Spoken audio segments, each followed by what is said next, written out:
இங்க இன்ஃபான்டிசைடு இருக்கு, சிசு கொலை. கருவறையிலேயே கொலை செய்யக்கூடிய நிலை இருக்கு. வயிற்றுல இருக்கும்போதே அபார்ஷன் பண்ற நிலை. பெண் குழந்தையா இருந்தா பெண் குழந்தைகளை வயிற்றுல இருக்கும் போதே கண்டுபிடிச்சு கொண்டுறாங்க. பிறந்த உடனேயே கள்ளிப்பால் ஊற்றி படுகொலை செஞ்சிருக்காங்க. சிசு கொலை. சிசு கொலையும் ஹானர் கில்லிங் என்கிற இந்த ஆணவ கொலையும் நம்முடைய சமூகத்தின் மிகப்பெரிய களங்கம், மிகப்பெரிய கரை. அது இந்த சமூகம் எந்த அளவுக்கு முற்போக்கு சிந்தனை இல்லாமல் இருக்கிறது, பழமைவாத சிந்தனைக்குள் மூழ்கி கிடக்கிறது, பெண்களை எந்த அளவுக்கு ஒரு சுமையாக கருதுகிறது, ஆணாதிக்கம் இந்த அளவுக்கு இங்கே மேலோங்கி இருக்கிறது, இது போன்ற மூட நம்பிக்கைகள் எந்த அளவுக்கு இங்கே மலிந்து கிடக்கிறது என்பதற்கு இந்த இரண்டும் சான்று. Honour killing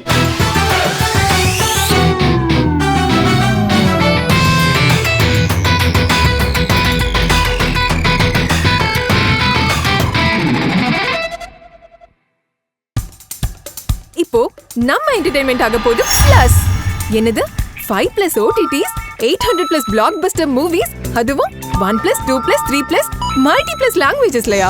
exclusive movies, brand new web series, இன்ட்ரெஸ்டிங்கான ஷார்ட் மூவிஸ். வாவ், இதுல இவ்ளோ பிளஸ் இருக்கா? இதுல இருக்க ஒரே ஒரு மைனஸ், அதுவும் நமக்கு பிளஸ் தான். மத்த எல்லா OTT-ய விட மைனஸ் பிரைஸ்ல, அதுவும் ஒரு நாளுக்கு ₹1 தான். OTT Plus டவுன்லோட் பண்ணி நான் என் சந்தோஷத்தை பிளஸ் ஆக்கிட்டேன். அப்ப நீங்க OTT Plus, இது ஆல் இன் ஒன் ஆப். உடனே டவுன்லோட் பண்ணுங்க. OTT Plus, இதுல எல்லாமே பிளஸ். இருக்கிற ஆளுமைகளே, தமிழ் சொந்தங்களே, உங்கள் அனைவருக்கும் என்னுடைய பணிவார்ந்த வணக்கத்தை தெரிவித்துக் கொள்கிறேன்.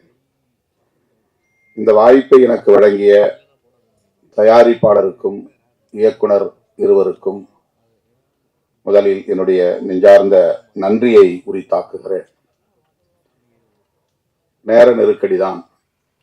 12 மணிக்கு இன்னொரு நிகழ்வில் நான் பங்கேற்க ஒப்புதல் அளித்திருக்கிறேன். விரைந்து செல்ல வேண்டும் என்கிற ஒரு பதற்றத்தில் உங்கள் முன்னால் நிற்கிறேன். நெஞ்சு பொறுக்குதில்லையே இன்னும் இந்த தலைப்பே திரைப்பட தயாரிப்பாளருக்கும் இயக்குநர்களுக்கும் எத்தகைய சமூக பொறுப்புணர்வு இருக்கிறது என்பதை நமக்கு உணர்த்துகிறது. தலைப்பை தேர்வு செய்ததிலிருந்தே அவர்கள் சமூக பொறுப்புள்ளவர்கள் என்பதை நம்மால் உணர முடிகிறது. மகாகவி பாரதி எவ்வளவோ பாடல்களை பாடியிருக்கிறார், தேசிய உணர்ச்சிகளை தூண்டியிருக்கிறார். இன்னும் அவருடைய பாடல்கள் உயிர்ப்போடு இருக்கின்றன. அவற்றில் மிகவும் உயிர்ப்பான வரிகளில் ஒன்று, நெஞ்சு பொறுக்குதில்லையே இந்த நிலைகெட்ட மாந்தரை நினைத்தாலே என்கிற இந்த சொற்றொடர்கள். இது மிகவும் புகழ்பெற்ற சொற்றொடர். இலக்கிய தளத்தில் மட்டுமல்ல, சமூக தளத்தில், அரசியல் தளத்தில் அனைவரும் அறிந்த ஒரு சொற்றொடர். நிலைகெட்ட மாந்தர் என்று அவர் குறிப்பிடுகிறார் பாரதியார். ஆங்கிலத்திலே ஒரு ஸ்டெடி இல்லாதவன் சொல்லுவாங்க. அவன் எதுலையும் ஸ்டெடியா இருக்க மாட்டான், ஒரு பிடிப்பு இருக்காது, ஒரு உறுதிப்பாடு இருக்காது, ஒரு நிலையான மனநிலை கொண்டவன் இல்லை அப்படின்னு சொல்லுவோம். யாராவது ஒன்று சொன்னா உடனே அவன் மாறி போயிடுவான் மனசு. நாம ஒன்று சொன்னோம்னா அதுக்கு தகுந்த மாதிரி அதுக்கு ஈல்டாயிடுவான். அப்படிப்பட்ட மனிதர்களைத்தான் நிலைகெட்ட மாந்தர் என்று பாரதி சொல்லுகிறார். ஒரு முடிவெடுத்தால் அதில் உறுதியாக இருக்க வேண்டும், ஒரு கொள்கையை ஏற்றுக்கொண்டால் அதில் உறுதியாக இருக்க வேண்டும். ஒவ்வொருவரும் ஒவ்வொரு கருத்தை சொல்லுகிற போது அதற்கேற்ப மாறிவிடக் கூடாது. நம்முடைய நிலைப்பாட்டில் நாம் நம்பிக்கை கொள்ள வேண்டும். அப்படி இல்லை என்றால் அப்படிப்பட்ட மனநிலை உள்ளவர்களை நிலைகெட்ட மாந்தர் என்று நாம் புரிந்து கொள்ளலாம். பாரதி கோபத்தோடு தான் இதை சொல்லுகிறான், ஆதங்கப்பட்டுத்தான் சொல்லுகிறான். மானுட உளவியல் இப்படிப்பட்டதாக இருக்கிறதே என்ற வேதனையை வெளிப்படுத்துகிறான். எல்லா தளங்களிலும் இது பொருந்தும், வெறும் சமூக தளத்தில் மட்டுமல்ல. மனித இயல்பாக இது இருக்கிறது. தமிழர்களுக்கு மட்டுமல்ல, உலகம் முழுவதும் இருக்கிறது. அதனால்தான் பல்வேறு பிரச்சனைகளை நாம் எதிர்கொள்ள நேரிடுகிறது.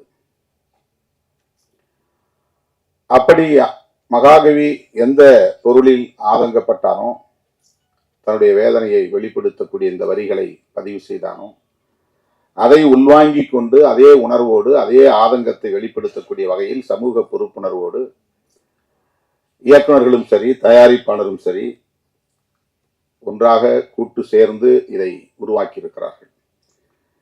இயக்குனர் பேசும்போதும் தயாரிப்பாளர் பேசும்போதும் ஒன்றை சொன்னார்கள், எங்களுக்கு எந்த வணிக நோக்கமும் இல்லை.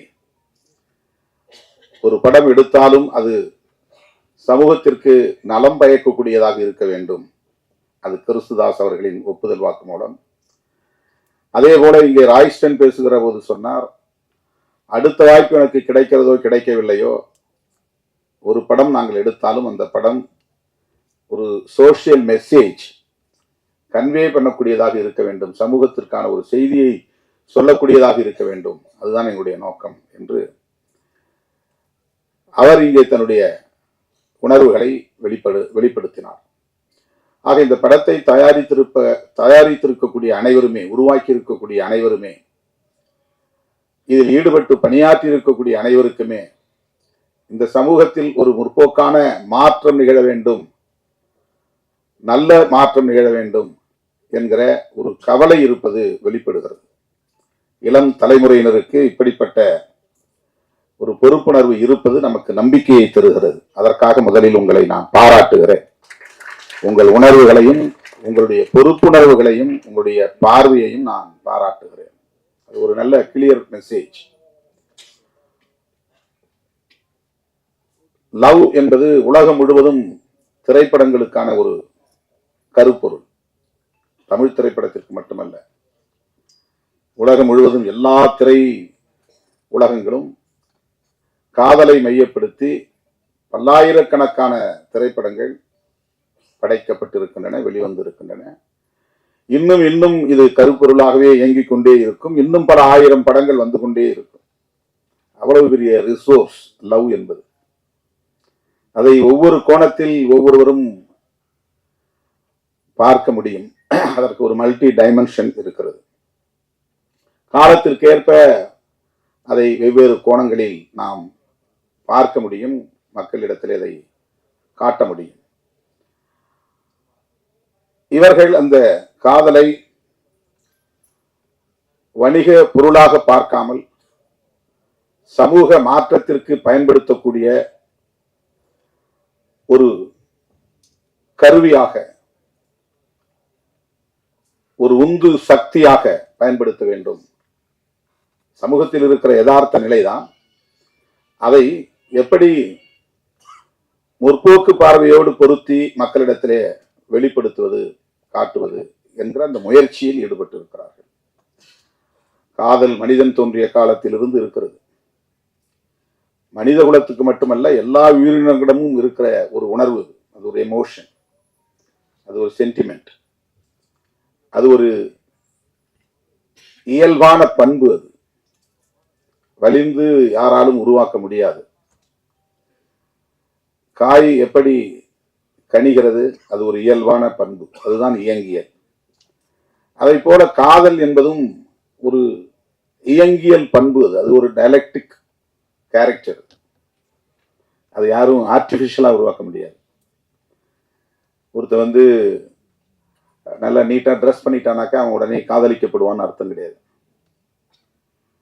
ஒரு பெண் நல்ல அழகா தன்னை தோற்றப்படுத்திக் கொள்கிறாள் என்பதனால் அவளை எல்லோரும் காதலிப்பார்கள் என்று பொருள் அல்ல. தோற்றம் அதிலே முக்கியமானதல்ல.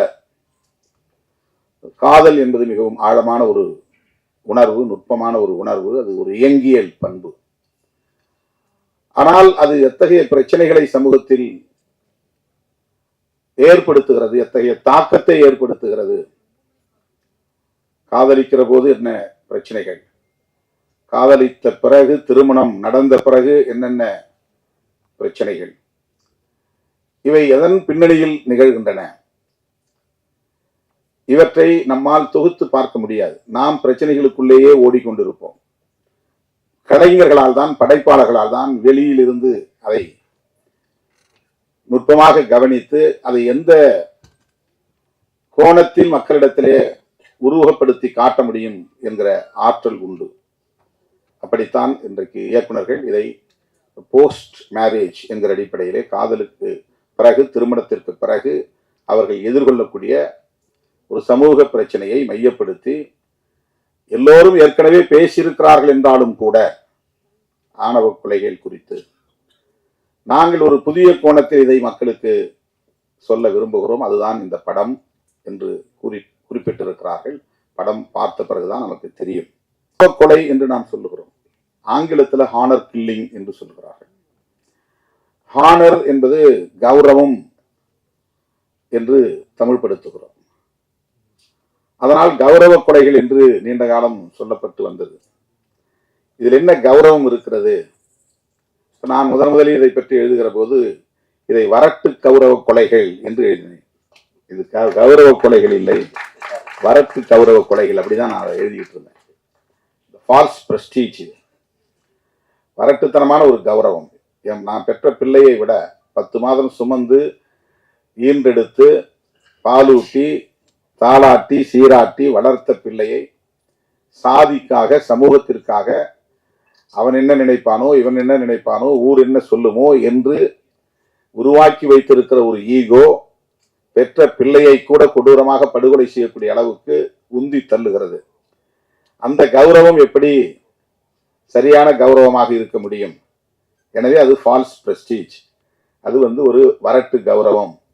வரட்டு கௌரவத்திற்காக பெற்ற பிள்ளைகளை கூட படுகொலை செய்கிறார்களே என்கிற ஒரு வழி நமக்கு இருக்கிறது. அதை ஆணவ கொலை என்று இப்போது அழைக்கிறோம். விடுதலை சிறுத்தைகளின் பொதுச் செயலாளர் ரவிக்குமார் இந்த சொல்லாடலை முதலில் பயன்படுத்தினார். இன்றைக்கு எல்லோரும் நாம் பயன்படுத்துகிறோம். ஆணவ கொலை. கொலை பல வகை இருக்கிறது. மெர்சி கில்லிங் இருக்கிறது, கருணை கொலை இருக்கிறது. 100 வயசு ஆகி போச்சு, ஆனால் சாக மாட்டேங்கிறார். அவரால் எழுந்திருக்க முடியல, படுக்கையிலே மலைஜலம் கழிக்கிறார், சுத்தம் செய்ய முடியல, உணவும் சரியா உள்வாங்கல, ஆனா உயிர் கிடக்கு. அந்த காலத்துல இந்த மாதிரி இருக்கிறவங்களை முதுமக்கள் தாழின்னு ஒன்று கண்டுபிடிச்சு பெரிய பானைக்குள்ள அவங்கள உயிரோட வச்சு அப்படியே மண்ணுக்குள்ள புதைச்சுவாங்க. கருணை கொலை அது. ஏன்னா அவங்க சாக மாட்டாங்க, இயற்கையா சாக மாட்டாங்க. அப்பெல்லாம் இந்த மாதிரி ஊசி போட்டு கொள்றது, மருந்து கொடுத்து கொள்றதும் இல்லை. உயிரோட இருப்பாங்க, ஆனா ஒரு பானைக்குள்ள வச்சு மூடிவாங்க. இன்னைக்கும் கிராமப்புறங்கள்ல ஒரு கருவாட்டு, அந்த காட்டுக்கருவைன்னு நாம் சொல்லுவோம். இந்த பக்கத்தில் என்ன சொல்றேன் தெரியல, சீமை வேலை, சீமை கருவை. அந்த காயை அரைச்சி தலையில தடவினாங்கன்னா கொஞ்ச நேரத்தில், ஒரு 2 மணி நேரத்தில் அவங்க ஜன்னி மாதிரி பிடிச்சி இறந்துருவாங்க. ஏன்னா அவங்க சாக 90 வயசு ஆச்சு, 100 வயசு ஆச்சு, ஒண்ணுமே பண்ண முடியல, அவங்கள வச்சு பராமரிக்க முடியல. சில பேர் அதை விட ரொம்ப இளம் வயதிலே கூட அவங்கள மெயின்டைன் பண்ண முடியாது. ஏன்னா மனநலம் பாதிக்கப்பட்டிருப்பாங்க. அவங்களுக்கு ரொம்ப டிஃபரெண்ட்லி ஏபிள்டா இருப்பாங்க. மெயின்டைன் பண்ண முடியாது, பராமரிக்க முடியாது. அதை மெர்சி கில்லிங் அப்படின்னு சொல்றாங்க, கருணை கொலை. இது ஆனர் கில்லிங். மெர்சி கில்லிங் என்பது இன்றைக்கு உலகம் முழுவதும் இருக்கிறது. ஆனர் கில்லிங் என்பது உலகம் முழுவதும் இருக்கிறதா என்றால், முற்போக்கு சிந்தனைகள் வளர்ந்து சமூகத்தில் ஆண் பெண் இருவரும் சமம் என்கிற ஜெண்டர் ஈக்குவாலிட்டி வளர்ந்திருக்கிற சமூகத்தில் இது கிடையாது. ஜெண்டர் ஈக்குவாலிட்டி உள்ள சமூகத்தில் இது கிடையாது. 2 பேரும் படிக்கிறோம், 2 பேரும் வேலைக்கு போறோம், 2 பேரும் சம்பாதிக்கிறோம் என்று எந்த சமூகத்தில் ஆண் பெண் பாகுபாடு இல்லாமல் இருக்கிறதோ அந்த பாகுபாடு இல்லாத சமூகத்தில் ஆணர் கில்லிங் கிடையாது. இங்க இன்ஃபான்டிசைடு இருக்கு, சிசு கொலை. கருவறையிலேயே கொலை செய்யக்கூடிய நிலை இருக்கு. வயிற்றுல இருக்கும்போதே அபார்ஷன் பண்ற நிலை. பெண் குழந்தையா இருந்தா, பெண் குழந்தைகளை வயிற்றுல இருக்கும்போதே கண்டுபிடிச்சு கொண்டுறாங்க. பிறந்த உடனேயே கள்ளிப்பால் ஊற்றி படுகொலை செஞ்சிடறாங்க. சிசு கொலை. சிசு கொலையும் ஹானர் கில்லிங் என்கிற இந்த ஆணவ கொலையும் நம்முடைய சமூகத்தின் மிகப்பெரிய களங்கம், மிகப்பெரிய கரை. அது இந்த சமூகம் எந்த அளவுக்கு முற்போக்கு சிந்தனை இல்லாமல் இருக்கிறது, பழமைவாத சிந்தனைக்குள் மூழ்கி கிடக்கிறது, பெண்களை எந்த அளவுக்கு ஒரு சுமையாக கருதுகிறது, ஆணாதிக்கம் இந்த அளவுக்கு இங்கே மேலோங்கி இருக்கிறது, இது போன்ற மூட நம்பிக்கைகள் எந்த அளவுக்கு இங்கே மலிந்து கிடக்கிறது என்பதற்கு இந்த இரண்டும் சான்று. ஹானர் கில்லிங் என்கிற ஆணவ கொலையும் சிசு கொலையும் என்னுடைய அனுபவத்திலிருந்து சொல்லுகிறேன், இந்தியாவில் தான் அதிகம், வேற எங்க இருக்கிறதா எனக்கு தெரியல.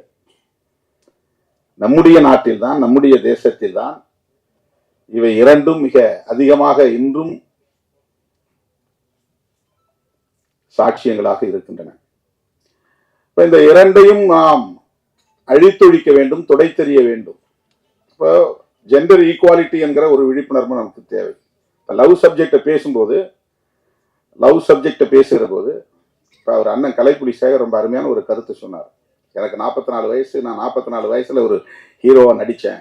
இப்போ என்னுடைய வயதுக்கு தகுந்த மாதிரி தான் நான் வந்து படத்தில் கூட என்னை தோற்றப்படுத்தணும். இப்போ நான் எனக்கு இணையா நடித்த நாயகியை நான் தொடவே இல்லை, தாலி கட்டினதோட சரி. இது என்னன்னா, பெண்களை எப்படி மதிக்கிறோங்கிற ஒரு உணர்வை வெளிப்படுத்தக்கூடிய ஒரு சான்று, அந்த அந்த அந்த புரிதல். இதுதான் ஜெண்டர் ஈக்குவாலிட்டிக்கான மிக முக்கியமான ஒரு புள்ளி. பெண்களை வெறும் கமாடிட்டியா பார்க்கக்கூடாது, ஒரு கமர்ஷியல் கமாடிட்டியா பார்க்கக்கூடாது. அவங்கள ரொம்ப செக்ஸியா காட்டி படத்தை நல்லா விடை போக வச்சலாம் அப்படின்னு ஒரு தயாரிப்பாளரோ ஒரு இயக்குனரோ பார்க்கக்கூடாது. கதாநாயகனுக்கு இணையானவர்கள் தான் கதாநாயகிகளும். 2 பேருக்கும் ஒரே மாதிரி உணர்வு தான், 2 பேருக்கும் ஒரே மாதிரியான சென்டிமெண்ட்ஸ், 2 பேருக்கும் ஒரே மாதிரியான டிக்னிட்டி சமூகத்தில் இருக்கு. இப்போ அதை நாம் மதிக்கணும். எந்த சமூகத்தில் ஜெண்டர் ஈக்குவாலிட்டி இல்லையோ அந்த சமூகத்தில் இந்த ஆனர் கில்லிங்கும் இருக்கும், ஆணவ கொலையும் இருக்கும், சிசு கொலையும் இருக்கும். இப்போ இதை நம்ம விவாதிக்க வேண்டியிருக்கிறது, பேச வேண்டியிருக்கிறது, உரையாடலுக்கு உட்படுத்த வேண்டியிருக்கிறது. ஏற்கனவே நிறைய பேர் ஆனர் கில்லிங்கை பற்றி படம் எடுத்துட்டாங்களே, மறுபடியும் எதுக்குன்னு இன்னும் நூற்றுக்கணக்கான திரைப்படங்கள் தேவைப்படுகின்றன. இந்த உரையாடல்களை நிகழ்த்துவதற்கு வெவ்வேறு ஆங்கிள், வெவ்வேறு கோணங்கள்ல இதை நம்ம பேச வேண்டியிருக்கிறது. இதுல என்ன, ஏன் இதை நாம வேண்டாம் சொல்றோம்? இப்ப பெற்றவங்களை கேட்டா அவங்க சைட்ல இருந்து இப்படி திரைப்படங்கள் சொல்றவங்க இருக்காங்க, நீ பெண்ணை பெத்து பாரு, வளர்த்து பாரு, அப்பதான் உனக்கு தெரியும். யாரும் அப்படிலாம் நினைச்சு இந்த பெண்ணை காதலிச்சா அவங்க வீட்டு சொத்து அள்ளிட்டு போலாம், அந்த பெண்ணை காதலிச்சா சாதியை ஒழிச்சலாம், அப்படிலாம் யாரும் பண்றது கிடையாது. அப்படிலாம் பண்ண முடியாது. அதெல்லாம் ரொம்ப கற்பிதம். அது கற்பிதம். காதல் இயல்பா தோன்றுகிறது, ஆனா அதை நம்மளால ஏற்றுக்கொள்ள முடியாது. ஏற்றுக்கொள்ள முடியாம இருக்கிறது காரணம் ஏற்கனவே இங்க இருக்கக்கூடிய சோசியல் ஸ்ட்ரக்சர், சமூக கட்டமைப்பு.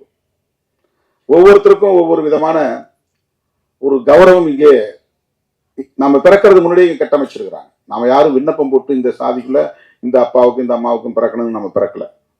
நம்ம ஒரு சிசுவா பிறக்கிறோம், இந்த சமூகம் முத்திர குத்துது. பிறந்த உடனே ஒரு பிராண்ட், இவன் இந்த ஏரியாவில் பிறந்திருக்கிறான், இவன் என்ன சமூகத்தில் பிறந்திருக்கான், நீ இந்த சமூகம் தான். அவன் விருப்பம் இல்லாமலே அவனுக்கு ஒரு முத்திரை இந்த சமூகம் குத்துகிறது, இந்த சாதி என்று முத்திரை குத்துகிறது.